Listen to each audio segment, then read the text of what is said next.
Hello बच्चों, welcome to Hearts public school Gurugram YouTube channels. तो कैसे हैं आप लोग? आई होप आप लोग बहुत अच्छे होंगे। और लास्ट लेक्चर जो बच्चों मैंने वर्कशीट्स का चैलेंज के जो क्वेश्चंस करवाए थे चैप्टर 11 का, वो आपने कंप्लीट देखा होगा, राइट? बहुत मज़ा आया होगा। तो बच्चों आज से हम स्टार्ट करने वाले हैं पेरीमीटर एंड एरिया, राइट? तो सबसे इम्पोर्टेंट बात यह है कि इस चैप्टर में हमें सीखना क्या है, उन बातों को पहले हम डिस्कस करते हैं एंड फिर उसके बाद हम वार्म अप करेंगे, right? So first of all to here is that learning outcomes, okay? So after study this chapter you will able to, right? यानी इस चैप्टर को पढ़ने के बाद आप क्या क्या चीज़ सीख जाएंगे वो चीज़ें पहले हम समझते हैं। सो फर्स्ट ऑफ ऑल क्या है, understand the concept of perimeter. तो पेरीमीटर के जो कंसेप्ट है ना, उससे आप अंडरस्टैंड यानी आप समझ जाएंगे। दूसरा, find the perimeter of figure on square grid. Square grid का अगर आपको पेरीमीटर निकालना है तो ये आप निकालना इसमें सीखेंगे। Find the perimeter of A square, rectangle and triangle using formula. तो फार्मूला से कैसे हम पेरीमीटर निकालते हैं स्क्वायर का और रेक्टेंगल का, ये सीखेंगे। And understand the concept of area. Area के कंसेप्ट को हम समझेंगे कि कैसे निकालते हैं, राइट? और find the area of shape using square tiles. Square tile के हेल्प से हम क्या कर सकते हैं, किसी भी शेप का एरिया फाइंड आउट कर सकते हैं। And find the area of a square rectangles using formula. तो फार्मूला के हेल्प से कैसे हम स्क्वायर और रेक्टेंगल का एरिया निकाल सकते हैं, ये सारी बातें हम इस चैप्टर में सीखने वाले हैं। तो चलिए स्टार्ट करते हैं first of all warm up से। तो देखो बच्चों, वार्म अप की अगर मैं बात करूं तो पहला आपसे क्या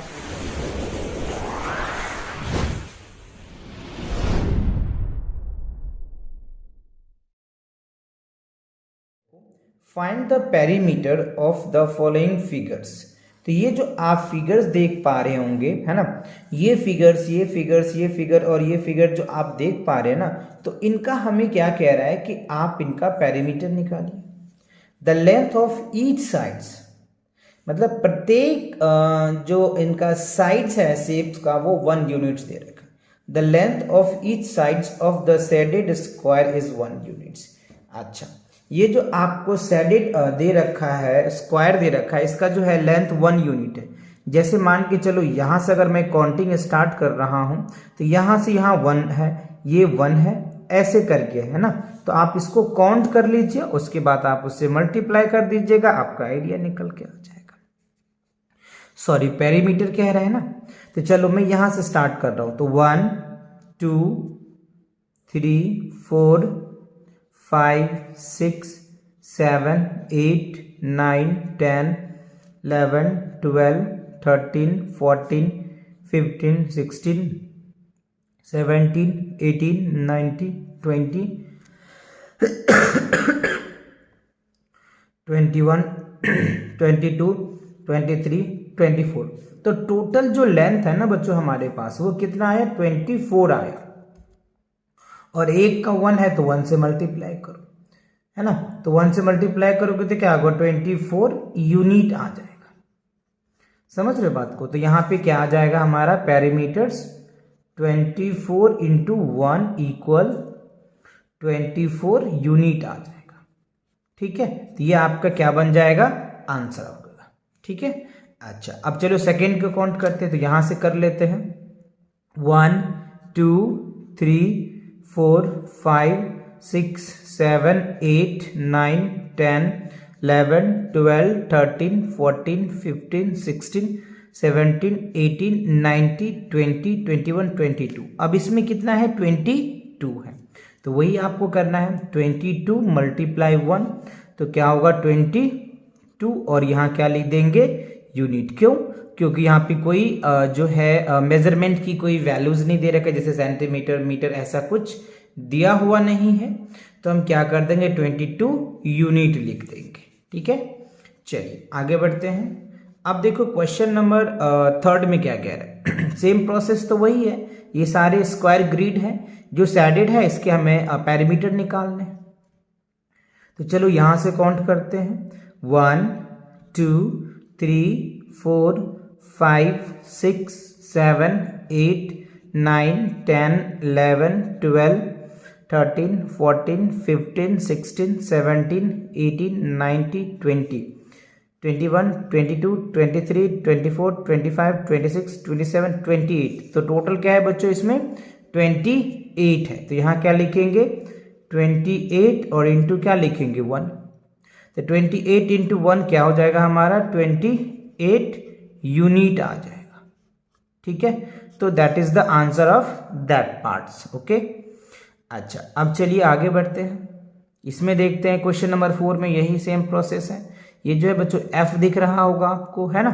चलिए तो देखते हैं 1 2 3 4 5 6 7 8 9 10 11 12 13 14 15 16 17 18 19 20 21 22 23 24 25 26 27 28 30 31 32 33 34 35।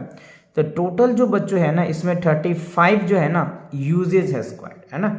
तो यहाँ पे क्या लिखेंगे 35 लिखेंगे और क्या लिखेंगे 1 यूनिट।